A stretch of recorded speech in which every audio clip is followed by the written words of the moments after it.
इससे हम लोग कर रहे हैं क्लास 12 में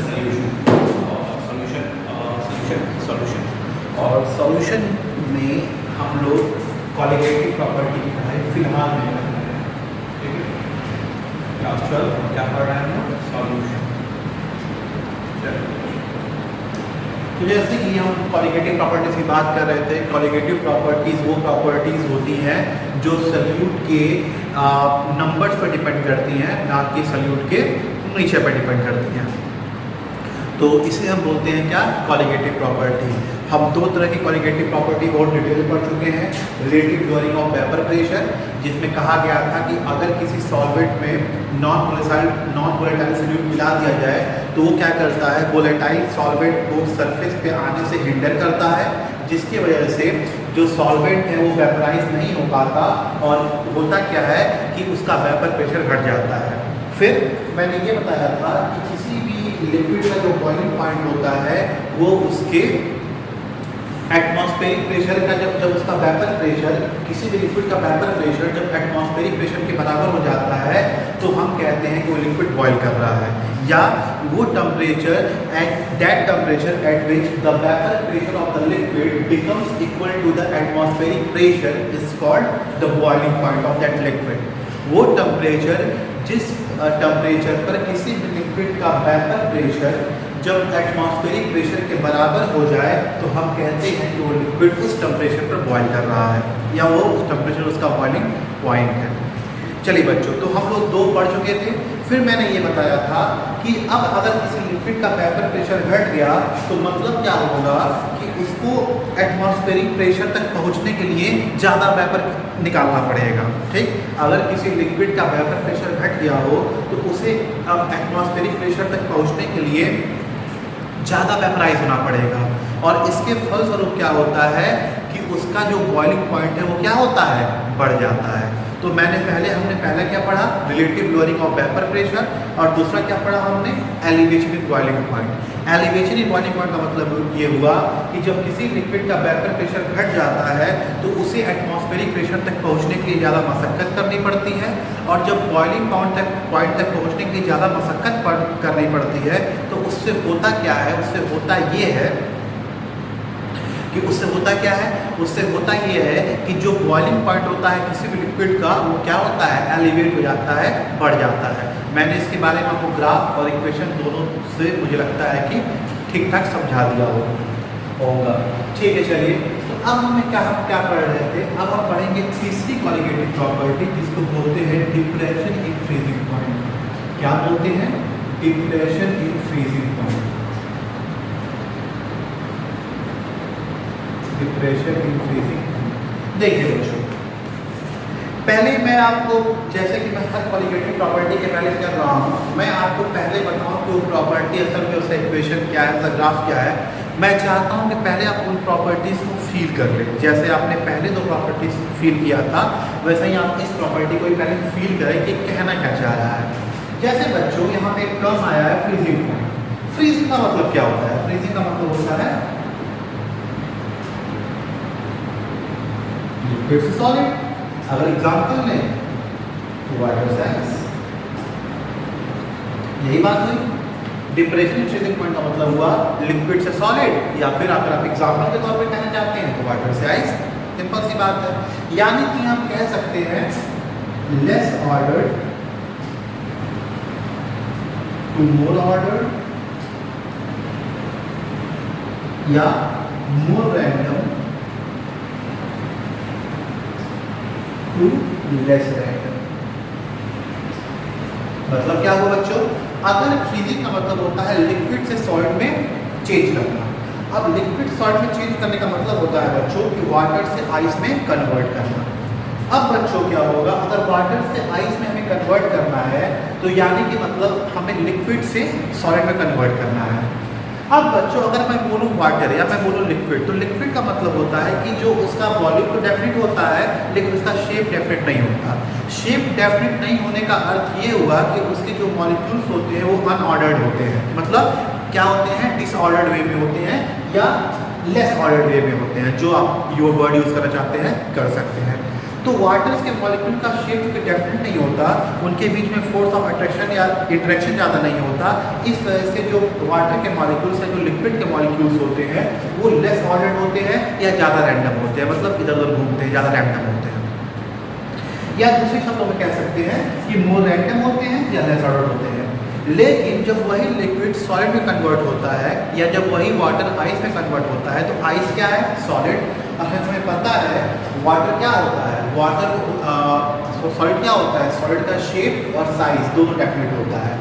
मतलब जो सॉलिड के मॉलिक्यूल्स हैं वो मोर ऑर्डर्ड फॉर्म में होते हैं, मतलब उनका ऑर्डर, भाई आपको अच्छी बात ये आप क्लास 9 पढ़े होंगे कि सॉलिड का जो अरेंजमेंट होता है वो ऑर्डर्ड होता है, मतलब सॉलिड के जो मॉलिक्यूल्स होते हैं वो ऑर्डर्ड होते हैं, पहली बात। और उनका अरेंजमेंट क्या होता है? बिल्कुल कॉम्पैक्ट होता है। और या लेस रैंडम होते हैं, मतलब उनमें जो रैंडमनेस होती है सॉलिड के मॉलिक्यूल्स में वो कम होती है। ये क्लास 9 की बातें हैं और आप खूब इसे पढ़ चुके होंगे। चलिए, नहीं पढ़े हैं तो अब मुझे लगता है हद तक समझ में आ गया होगा। चलिए बच्चों, अब क्या हुआ कि मैं बोलूँ कि किसी को फ्रीज करना है, तो यानी कि हमको क्या करना है, हमको उस लिक्विड के जो लेस ऑर्डर्ड मॉलिक्यूल्स हैं उसको मोर ऑर्डर्ड की तरफ क्या करना है? ले जाना है। मतलब लेस ऑर्डर्ड की तरफ से मोर ऑर्डर की तरफ ले जाना है या मोर रैंडम की तरफ से लेस रैंडम की तरफ, मोर रैंडम से लेस रैंडम की तरफ ले जाना है। यही काम भी करना है। अब बच्चों यहाँ पे टर्म आता है फ्रीजिंग पॉइंट। चलिए, अब क्या मतलब है फ्रीजिंग? तो मुझे सबको पता होगा कि temperature at which any liquid converts into solid form is called the freezing point.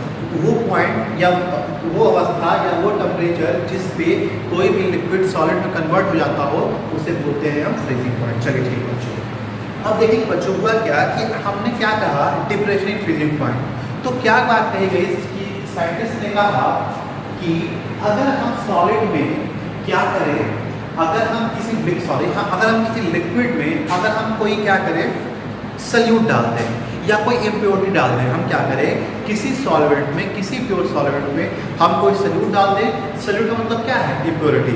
ठीक है, अगर आप किसी भी प्योर चीज़ में कुछ भी मिला रहे हैं, भले इसमें प्योर ही मिला रहे हैं, लेकिन तब भी उस सॉल्वेंट के लिए वो क्या होगी? इम्प्योरिटी होगी।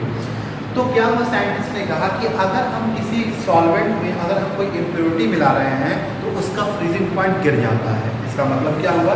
इसका मतलब हुआ कि सपोज करिए कि कोई पानी है, शुद्ध पानी है, वो जो है 0 डिग्री सेल्सियस पे जम जाता है।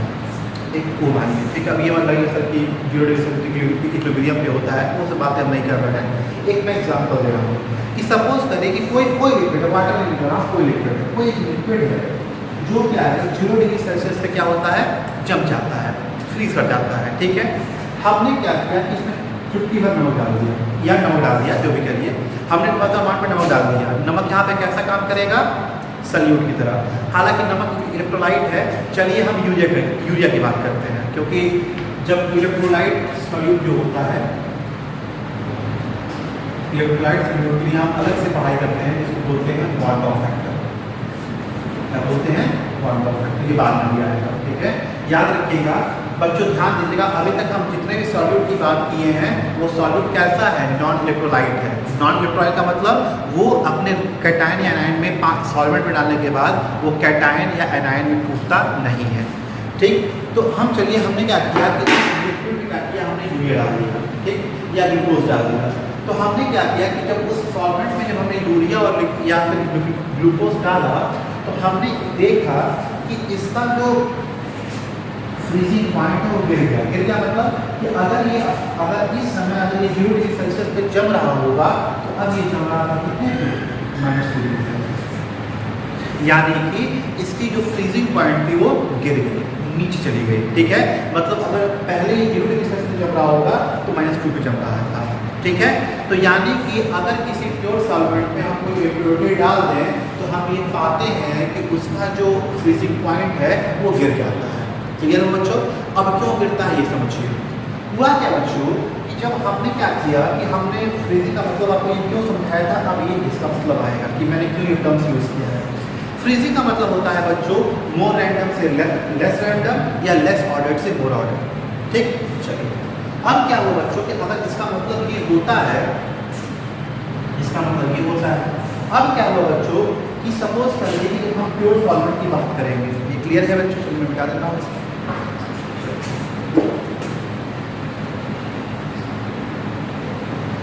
अब क्या हुआ बच्चों कि जब हम प्योर सॉल्वेंट की बात करेंगे तो प्योर सॉल्वेंट क्या है? प्योर सॉल्वेंट की मान लीजिए प्योर सॉल्वेंट है, तो प्योर सॉल्वेंट क्या? प्योर सॉल्वेंट तो लिक्विड है, लिक्विड अवस्था में। तो प्योर सॉल्वेंट जब लिक्विड में है तो यानी कि इसकी कुछ रैंडमनेस रही होगी, इसकी कोई रैंडमनेस रही होगी या इसकी कोई ऑर्डरनेस रही होगी, इसकी कोई रैंडमनेस रही होगी या इसकी कोई ऑर्डरनेस रही होगी। मतलब कि लिक्विड फॉर्म में है तो मॉलिक्यूल्स कुछ दूर दूर है, तो जब दूर दूर है तो इसकी इस सॉल्वेंट की अपनी कोई रैंडमनेस रही होगी या फिर अपनी कोई ऑर्डरनेस रही होगी। हुआ क्या बच्चों, जब इस हमने प्योर सॉल्वेंट में क्या डाल दिया? हमने कोई सॉल्यूट डाल दिया।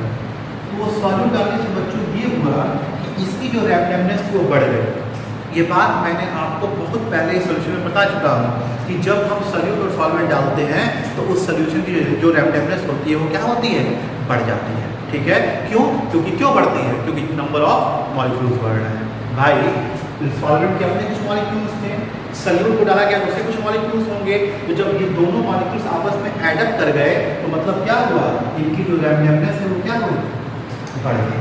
ठीक, अब क्या था कि जब सॉल्वेंट प्योर था तो उसकी रैंडमनेस कम रही होगी क्योंकि नंबर ऑफ मॉलिक्यूल्स कम थे, तो उसको जमने में वो कम तापमान पे ही जम जाता रहा होगा। लेकिन क्या होगा कि जब हमने सॉल्यूट डाल दिया इसमें तो अब क्या हुई? उस सॉल्वेंट या उस सॉल्यूशन की रैंडमनेस बढ़ गई। अब जब रैंडमनेस बढ़ गई तो उसको वापस से जमने में, अब भाई जब रैंडमनेस बढ़ गई है तो वापस से जमने में उसको ज़्यादा ताकत लगानी पड़ेगी, यानी कि अब उसका तापमान क्या हो जाएगा? ठीक है, जैसे कि अगर एक क्लास में 10 बच्चे हों और किसी क्लास में 50 बच्चे हों, ठीक है, तो किस क्लास को संभालना ज़्यादा आसान है? 10 बच्चों वाली क्लास को। क्यों? क्योंकि जो 10 बच्चों वाली क्लास होगी उसकी जो रैंडमनेस होगी वो क्या होगी? कम होगी, और जो 50 जो बच्चों की क्लास होगी उसकी रैंडमनेस अधिक होगी। बच्चे ज़्यादा उथल पुथल करेंगे, ज़्यादा लोग आएंगे और सबको कंट्रोल करना मुश्किल होगा। तो जब नंबर ऑफ मॉलिक्यूल्स बढ़ा तो रैंडमनेस बढ़ी, और जब रैंडमनेस बढ़ा तो क्या हुआ? उसको जमाने में या उसको ऑर्डर वे में करने में हमें ज़्यादा तापमान लगाना, हमें ज़्यादा तापमान लगाना। ये बात क्लियर है? चलिए,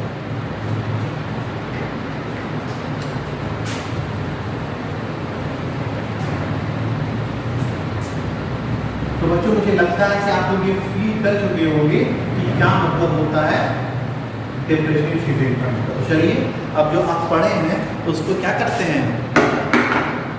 उसको हम क्या करते हैं? आपके इक्वेशन में क्या करते हैं? इसको समझ लेते हैं। ठीक है, चलिए।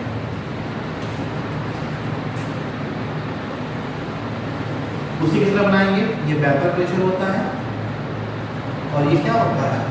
टेम्परेचर होता है। सेम कहानी वही करना है जो हमने क्या किया था, एलिवेशन बॉइलिंग पॉइंट किया था। एक बार अपने दिमाग में पहले गेस करिए कि आपने एलिवेशन बॉइलिंग पॉइंट में क्या किया था। क्यों बच्चों? क्योंकि रीज़न ये है कि आप खुद से सोचेंगे तभी बेहतर कर पाएंगे। एक बार दिमाग में अपने बनाइए कि क्या बना था, बनाइए एक बार। मैं 1 मिनट का वक्त दे रहा हूँ। चलिए बच्चों, उम्मीद है कि आप सोचे होंगे। देखिए बच्चों, हमने यहाँ पे क्या बनाया था? प्योर सॉल्वेंट बनाया था, और हमने यहाँ क्या बनाया था? सॉल्यूशन बनाया था। ये क्या था? प्योर सॉल्वेंट, और ये क्या था? सॉल्यूशन। अब सपोज करिए कि हमने क्या कर दिया, इसमें क्या डाल दिया? सॉल्यूट डाल दिया। क्या डाल दिया? सॉल्यूट। सॉल्यूट कैसा? सॉलिड फॉर्म का भी हो सकता है, लिक्विड फॉर्म का भी हो सकता है, लेकिन हम सॉलिड फॉर्म चलते हैं क्योंकि हम यहाँ पे यूरिया की बात कर रहे हैं और हम बात कर रहे हैं ग्लूकोज की, ज़्यादा सॉलिड अवस्था में ही होता है। चलिए बच्चों, अगर सपोज करिए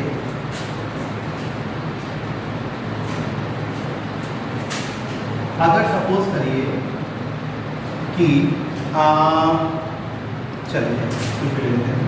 अगर सपोज करिए इस टेम्परेचर पर ये जम रहा होगा, ठीक है, इस टेम्परेचर पे जम रहा होगा, यानी कि सॉल्यूशन को इतना ही जमने के लिए। अब देखिए बच्चों, वेपर प्रेशर का मतलब अगर आपको मन में ये आ रहा है कि सर सॉलिड का वेपर प्रेशर क्या हो गया, भाई इसका तो मतलब क्या कहते हैं, यहाँ तो वेपर प्रेशर आना नहीं चाहिए था। तो देखिए बच्चों, यहाँ इसको फ्रीजिंग पॉइंट को हम इसी तरह से डिफाइन करते हैं कि फ्रीजिंग पॉइंट का मतलब होता है कि जब लिक्विड अवस्था का वेपर प्रेशर जब सॉलिड अवस्था के वेपर प्रेशर के बराबर हो जाए तो उसे बोलते हैं क्या? Freezing point. फिर से, जब लिक्विड अवस्था का वेपर प्रेशर जब सॉलिड अवस्था के वेपर प्रेशर के बराबर हो जाए तो उसे बोलते हैं क्या, फ्रीजिंग पॉइंट। और अगर बच्चों आपको ये हो रहा है कि बच्चों वेपर प्रेशर पहले सॉलिड था, तो इसके बारे में मैं डिस्कस शायद मैं कर चुका हूँ, नहीं किया तो मैं दोबारा एक बार फिर से कर दूँगा, ठीक है, मुझे याद नहीं आ रहा है। तो देखिए बच्चों, अगर यहाँ पे अगर सपोज प्योर सॉलिड का वेपर प्रेशर फ्रीजिंग के लिए अगर ये रहा होगा, तो वही सोल्यूशन के लिए क्या है, ये है। यानी कि यही जो डिफरेंस हो रहा है इसी को बोलते हैं डिफरेंशियल फ्रीजिंग पॉइंट। ये प्योर सॉल्वेंट का है तो इसको हम क्या मान लिए, TF और TF नॉट, और अगर ये सॉल्यूशन का क्या मान लिए हम, TF। यानी कि डेल्टा TF क्या हो जाएगा बच्चों, बताइए, डेल्टा TF हो जाएगा TF माइनस TF। यहाँ तक बच्चों क्लियर है, कोई दिक्कत यहाँ तक किसी को भी?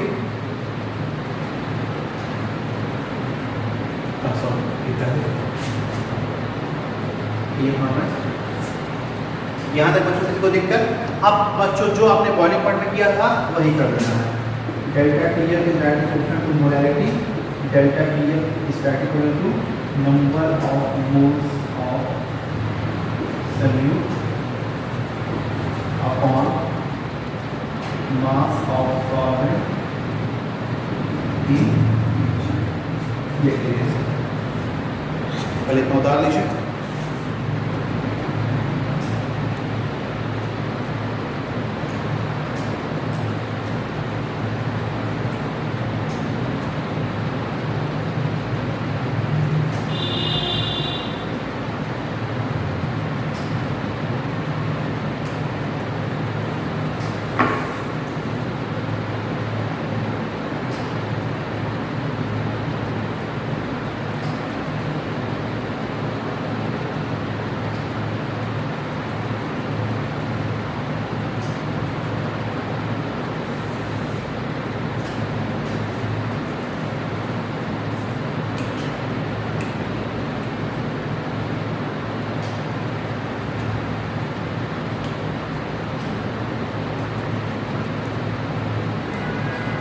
बच्चों इतना हो गया, चलिए ठीक है।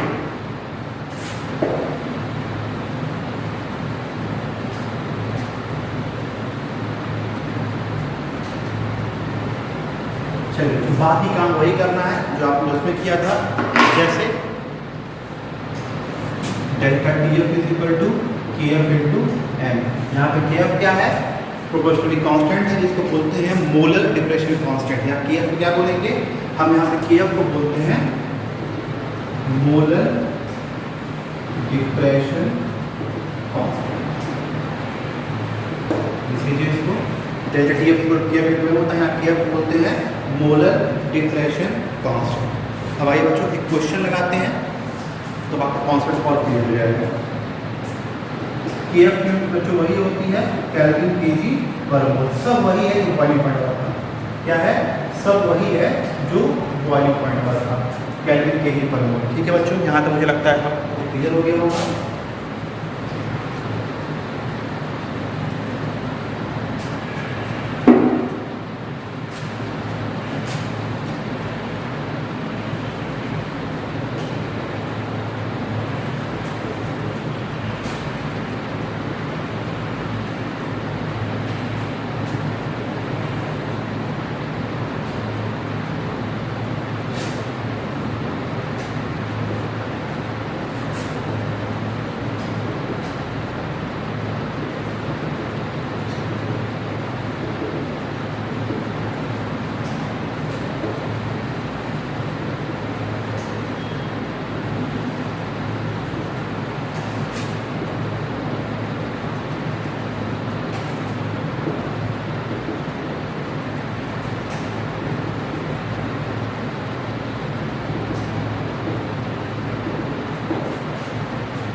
ये क्वेश्चन आप खुद से ट्राई करिए, क्योंकि मैं आपको बॉइलिंग पॉइंट के क्वेश्चन कराया हूँ और ये क्वेश्चन कुछ उसी तरह से है।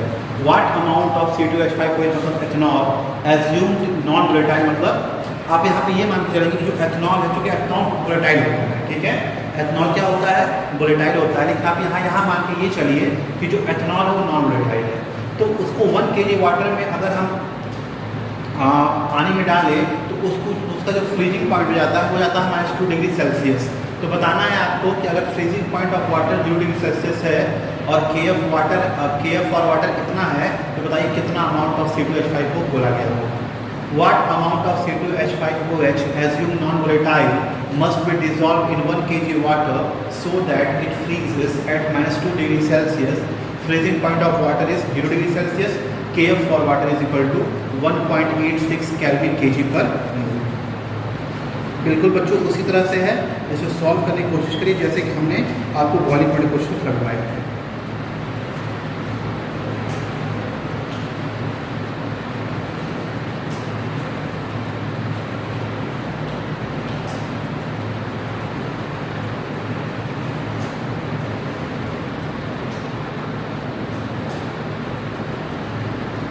ट्राई करिए बच्चों।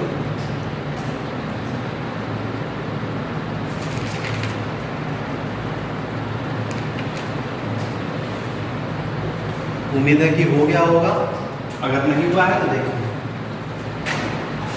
बिल्कुल इस तरह से जैसे आपने बॉइलिंग पॉइंट डेल्टा टी क्या होता है KF × N। डेल्टा TF क्या है 2, KF कितना है 1.86। बच्चों यहाँ पे डिफरेंस है, ये डिफरेंस -2 का मतलब डिफरेंस, तो आप यहाँ पर जरूरी नहीं कि माइनस लगा के चलिए। क्यों? क्योंकि -2 मतलब डिफरेंस शो कर रहा है। क्यों? क्योंकि पहले 0 डिग्री सेल्सियस पे जम रहा था, अब कितने पे जम रहा है -2 पे, तो मतलब 2 जो है वो डिफरेंस है, इसे डेल्टा TF जो होगा उसको ऐसे डिनोट करेंगे। ये बात क्लियर है? चलिए, वैसे भी क्या आपने पढ़ा था TF0 माइनस TF0 कितना है 0 माइनस -2 इज इक्वल टू 2, यानी डेल्टा TF कितना हो गया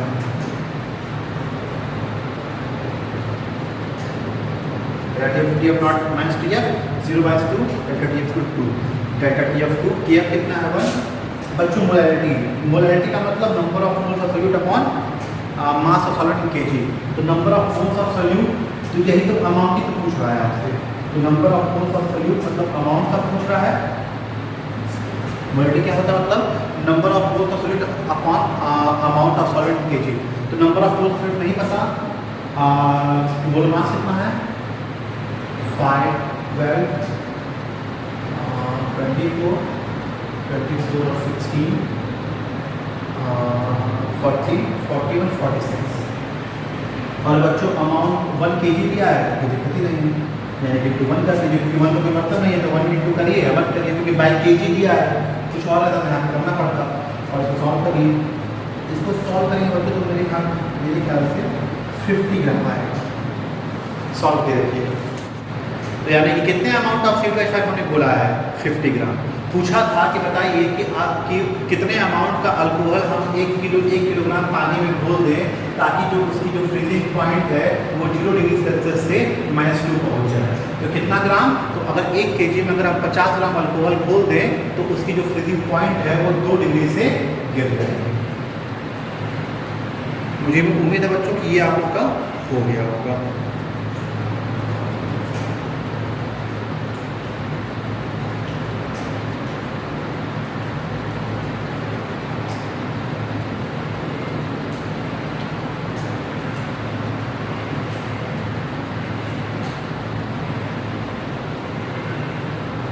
चलिए बच्चों देखिए, अब एक चीज ध्यान रखिएगा बच्चों, नंबर ऑफ मोल्स क्या होता है given mass upon molar mass, यही होता है। अब ये क्या है, ये x क्या है, वही है number of moles of solute upon molar mass upon volume of solution in mass of solvent in kg। तो नंबर ऑफ मोल्स क्या होता है गिवन मास आपको क्या गिवन मास आपको निकालना है, मोलर मास यहाँ से ये 46 है और n की वैल्यू यहाँ से आएगी। तो इसी n की वैल्यू को आप कैलकुलेट करेंगे तो आपको 50 ग्राम मिलेगा। मतलब n की जगह पे यहाँ जो x की वैल्यू आएगी उसको यहाँ पे इसको ऐसा करिए, इसको n कर दीजिए,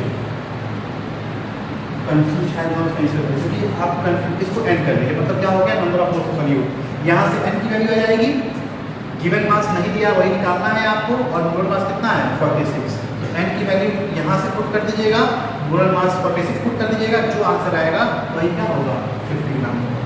मैं डायरेक्टली वहाँ कर दिया था, लेकिन आप कंफ्यूज इससे मत रहिएगा। और यही आपका क्या है, मुझे पता नहीं आपको उतना पकड़ पाने से मैं डिटेल में ज़्यादा बता रहा हूँ आपको। अगर आप समझ रहे हैं तो ठीक है, नहीं समझ रहे हैं तो फिर आप ऐसे कर लीजिएगा।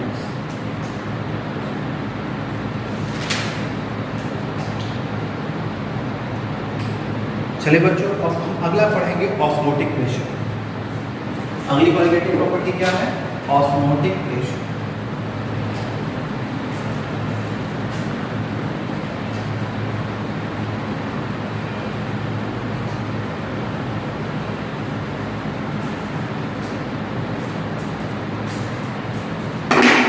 अगली क्वालिटेटिव प्रॉपर्टी क्या है बच्चों, ऑस्मोटिक प्रेशर।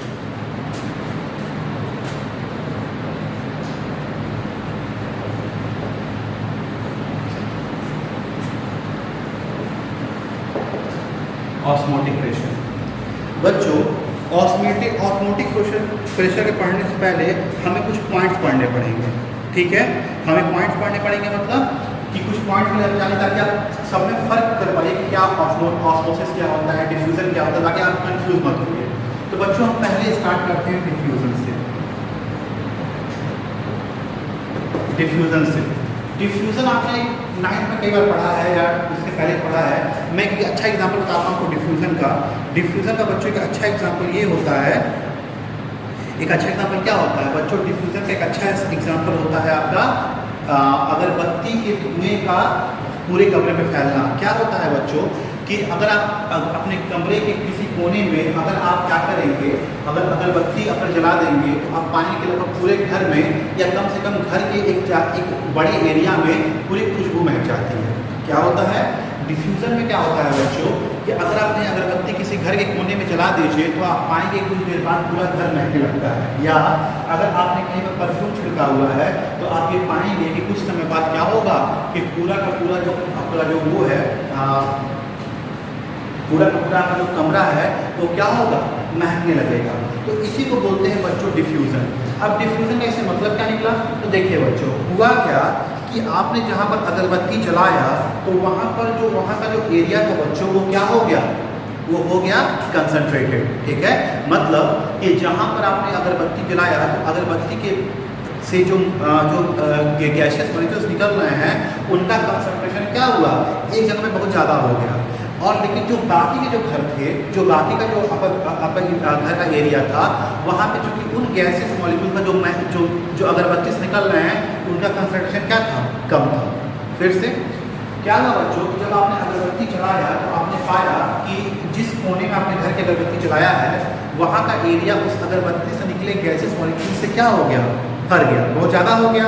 तो अब क्या होगा बच्चों कि वो गैसेस मॉलिक्यूल्स जो अगरबत्ती से निकल रहे हैं अब वो उस तरफ ट्रेवल करेंगे जिस तरफ उनका कंसंट्रेशन कम होगा।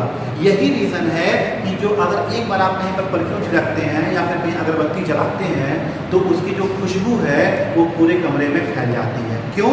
क्योंकि जो अगरबत्ती से निकलने वाले जो गैसेस मॉलिक्यूल्स हैं वो हाई कंसंट्रेशन से लो कंसंट्रेशन की तरफ क्या होते हैं, बढ़ते हैं।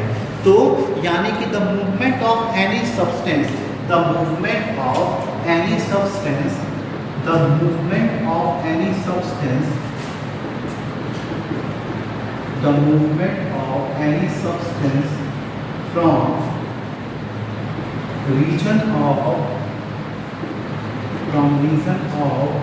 Higher concentration to lower concentration is called diffusion।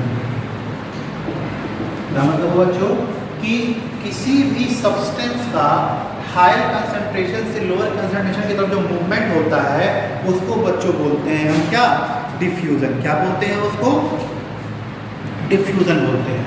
और बच्चों मुझे लगता है कि सब प्रैक्टिकल तरीके से मैं आपको समझा दिया हूँ, फील करा दिया हूँ कि जैसे कि आपने अगर घर के किसी कोने में अगरबत्ती जलाया तो उस अगरबत्ती से निकलने वाले जो गैसेस मॉलिक्यूल्स का जो कंसंट्रेशन होगा वो उस स्पेसिफिक एरिया में बहुत ज़्यादा हो जाएगा। जब वो ज़्यादा हो जाएगा तो वो गैसेस मॉलिक्यूल्स उस तरफ ट्रेवल करेंगे जहाँ पर उनका कंसंट्रेशन क्या होगा, कम होगा। अब जब उनका कंसंट्रेशन कम होगा तो वो उधर से इधर की तरफ ट्रेवल करेंगे। ये बात क्लियर है बच्चों। तो अगरबत्ती का महकना, फिर आपका जो है परफ्यूम का महकना, फिर आपका जो है ये खाने का, गर्म खाने की खुशबू का महकना, ये सब इसके एग्जाम्पल्स में आते हैं। ठीक है, चलिए मैं थोड़ा और डिटेल बता दूँ आपको इसको।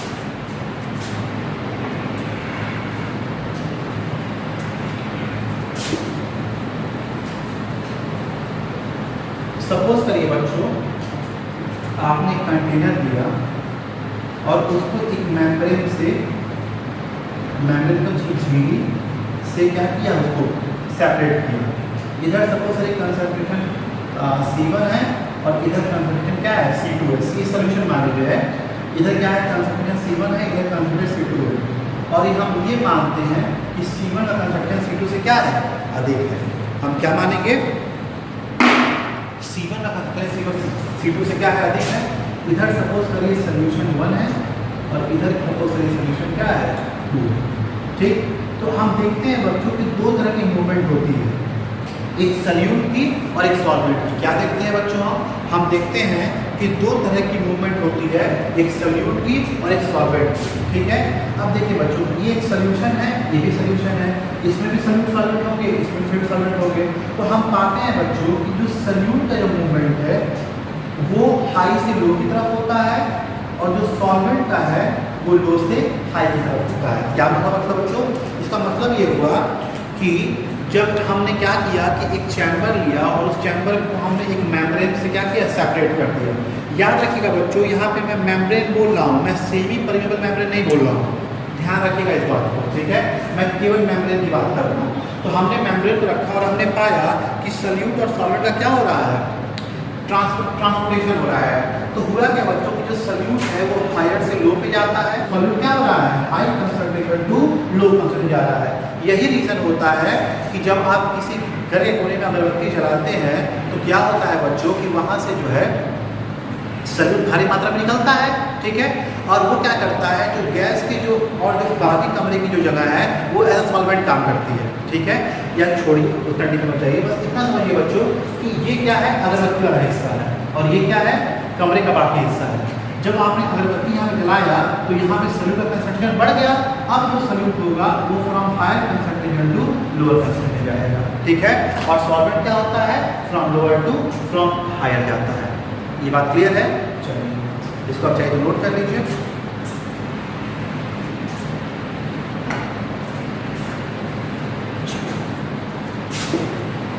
अब बच्चों दूसरा टॉपिक आता है ऑस्मोसिस। ये था डिफ्यूजन, दूसरा था ऑस्मोसिस। अब क्या किया बच्चों, हमने वही सेम कहानी की और हमने क्या किया कि दो जार लिया, मतलब एक जार लिया, एक में सोल्यूशन 1 डाला, एक में सोल्यूशन 2 डाला और यहाँ पे सेम कहानी है। इसका कंसंट्रेशन C1 है और इसका कंसंट्रेशन C2 है। अब हमने देखा बच्चों कि दो तरह का मूवमेंट हो रहा है। क्या देखा, पहले मुझे होता क्या है, ऑस्मोसिस होता है बच्चों the movement of solvent from higher concentration to lower concentration, sorry the movement of solvent from lower concentration to higher to market. The movement of solvent from lower concentration to higher concentration is called osmosis. Diffusion क्या था, the movement of any substance from higher concentration to lower concentration क्या कहलाता था, diffusion. The movement of any substance from higher concentration to lower concentration क्या कहलाता था, diffusion. और the movement of solvent from lower concentration to higher concentration is called osmosis. Example, आपकी किसमिस का फूल जाना। क्या होता है बच्चों कि अगर आप क्या करें, रात में कटोरे में पानी में किसमिस डाल दीजिए तो आप सुबह तक देखते हैं किसमिस फूल जाती है। अच्छा बच्चों बताइए किसका कंसंट्रेशन अधिक है, किशमिश का कि पानी का? किशमिश का, किशमिश ज़्यादा कंसंट्रेटेड है, मीठा है भाई, उसका कंसंट्रेशन पानी का भी बहुत अधिक है। तो आप देखते हैं बच्चों क्या होता है कि रात भर जब आप इसको छोड़ देते हैं तो आप पाते हैं कि किशमिश जो है वो रात भर में फूल जाती है। ठीक है, क्या होती है, रात भर में फूल जाती है। तो अब क्या होगा बच्चों कि इसमें क्या होता है कि जब इसका रीज़न क्या होता है, ऑस्मोसिस। ऑस्मोसिस का मतलब होता है बच्चों कि जब मूवमेंट ऑफ सॉल्वेंट, याद रखिएगा बच्चों यहाँ पे केवल ऑस्मोसिस में देखिए बच्चों, डिफ्यूजन में सल्यूट और सॉल्वेंट दोनों मूवमेंट करते हैं, लेकिन बच्चों ऑस्मोसिस में केवल सॉल्वेंट ही मूव करता है। और कहाँ? From lower to higher. तो देखिए बच्चों, यहाँ पे सॉल्वेंट तो मूव करेगा लेकिन सॉल्यूट मूव नहीं करता। सॉल्वेंट मूव करता है फ्रॉम कहाँ? फ्रॉम लोअर टू हायर, लेकिन सॉल्यूट मूव नहीं करता। अब क्यों बच्चों? रीजन ये है बच्चों कि यहाँ पे जो हम मेम्ब्रेन लेते हैं वो होता है सेमी पेरिफेरल मेम्ब्रेन। क्या होता है? Semi peripheral membrane. अगर आपको नहीं पता है तो बायोलॉजी के लोग जान रहे होंगे। सेमी पेरिफेरल मेम्ब्रेन का मतलब होता है बच्चों कि एनिमल मेम्ब्रेन कह सकते हैं। जो एनिमल मेम्ब्रेन होता है, अगर एनिमल से बनाया हुआ अगर कोई मेम्ब्रेन है तो उसको सेमी पेरिफेरल मेम्ब्रेन बोलेंगे। ठीक है। अब क्या होगा बच्चों कि यहाँ पर जो सॉल्वेंट होता है उसका मूवमेंट होता है क्या? From lower concentration to higher concentration. For example किशमिश का फूल जाना। जब हम कटोरे में किशमिश रखते हैं तो हम पाते हैं कि रात भर में फूल जाता है। क्यों? क्योंकि जो पानी जो कम कंसंट्रेटेड है वो किशमिश की तरफ जो ज़्यादा कंसंट्रेटेड है उसके मेम्ब्रेन को, किशमिश के मेम्ब्रेन को भेद कर क्या करता है? अंदर चला जाता है। ठीक है। और किशमिश फूल जाती है। क्लियर? चलिए, इसको बोलते हैं ऑस्मोसिस। एक बार देख लीजिए बच्चों, नोट कर लीजिए।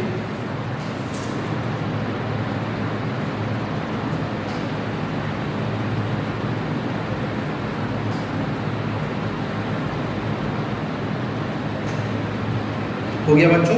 चलिए, अब बच्चों जब आपको डिफ्यूजन पता चल गया है, जब आपको ऑस्मोसिस पता चल गया है, तो अब हम ऑस्मोटिक प्रेशर कर सकते हैं। बच्चों ऑस्मोटिक प्रेशर का मतलब होता है कि अब देखिए बच्चों, मैंने अभी बताया ऑस्मोसिस का मतलब क्या होता है। ऑस्मोसिस का मतलब होता है बच्चों कि the movement of solvent from lower concentration to higher concentration. Solvent का मूव करना कहाँ? लो कंसंट्रेशन से हाई कंसंट्रेशन की तरफ क्या कहलाता है? ऑस्मोसिस कहलाता है। अब क्या होगा बच्चों? ऑस्मोटिक प्रेशर का मतलब होता है कि अगर सपोज करिए कि हम एक जार में, मैं भी आपको वर्बली समझा रहा हूँ, फिर मैं आपको भी लिख के नेक्स्ट सेक्शन में समझाऊंगा। पहले एक ओवरव्यू ले लीजिए। होता क्या है बच्चों? सपोज करिए हम एक कंटेनर लें और एक कंटेनर में हम क्या करें, उसको बीच में सेमी पेरिफेरल मेम्ब्रेन से डिवाइड कर दें, सेपरेट कर दें। एक तरफ हम रखें सोल्यूशन और एक तरफ हम रखें सॉल्वेंट। अब क्या होगा बच्चों कि हम पाएंगे कि अब जैसे ही एक तरफ सोल्यूशन रखा है और जैसे एक तरफ सॉल्वेंट रखा है तो हमको पता है कि ऑस्मोसिस में क्या होता है, तुरंत जो है solvent from lower to high क्या करता है? मूव करता है। अब जैसे बच्चों में पूछूँ, बताइए किसका कंसंट्रेशन अधिक होगा, सोल्यूशन का कि प्योर सॉल्वेंट? अगर मैं पूछूँ किसका कंसंट्रेशन अधिक होगा, सोल्यूशन का कि प्योर सॉल्वेंट का, तो स्वाभाविक सी बात है सोल्यूशन का कंसंट्रेशन अधिक होगा। सिंपल सी बात, ठीक है। क्योंकि भाई सॉल्वेंट में कुछ मिला है तभी तो सोल्यूशन बनाया है, तो मतलब सोल्यूशन का जो कंसंट्रेशन है वो सॉल्वेंट के कंसंट्रेशन से क्या है? अधिक है। तो क्या होगा बच्चों कि जैसे हमने एक जार लिया, जार को सेपरेट किया एक सेमी पेरिफेरल मेम्ब्रेन से, और हमने पाया कि सॉल्वेंट जो है वो सोल्यूशन की तरफ मूव कर रहा है। ठीक है।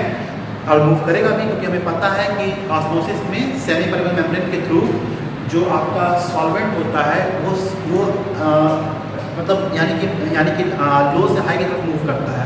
तो सॉल्वेंट जैसे ही सॉल्वेंट, और आपने क्या किया, जार लिया और जार में आपने एक तरफ सॉल्वेंट लिया और एक तरफ सोल्यूशन लिया और यहाँ पर क्या लगा दिया? Semi peripheral membrane. अब आपने देखा कि जो सॉल्वेंट है वो जो सॉल्वेंट है वो क्या हो रहा है? इधर से इधर की तरफ मूवमेंट कर रहा है। क्यों? By the process of osmosis. इसी को रोकने के लिए जो हम एक्स्ट्रा प्रेशर अप्लाई करते हैं सोल्यूशन की तरफ से, उसी को बोलते हैं क्या? Osmotic pressure. मतलब इसी मूवमेंट को रोकने के लिए हम सोल्यूशन की तरफ से जो प्रेशर अप्लाई करते हैं उसी को बोलते हैं ऑस्मोटिक प्रेशर, और इसको डिनोट करते हैं किससे? पाई से। ठीक है। तो यानी कि to stop the movement of solvent towards the solution by applying the pressure from the solution side is called osmotic pressure. तो बच्चों अभी फिलहाल यहाँ पर इसको स्टॉप करते हैं और हम नेक्स्ट लेक्चर में फिर से अपनी आखिरी और चौथी कॉलिगेटिव प्रॉपर्टी के बारे में पढ़ाई करेंगे, जिसको बोलते हैं हम क्या? Osmotic pressure. तब तक ये पढ़ाई करते रहिए।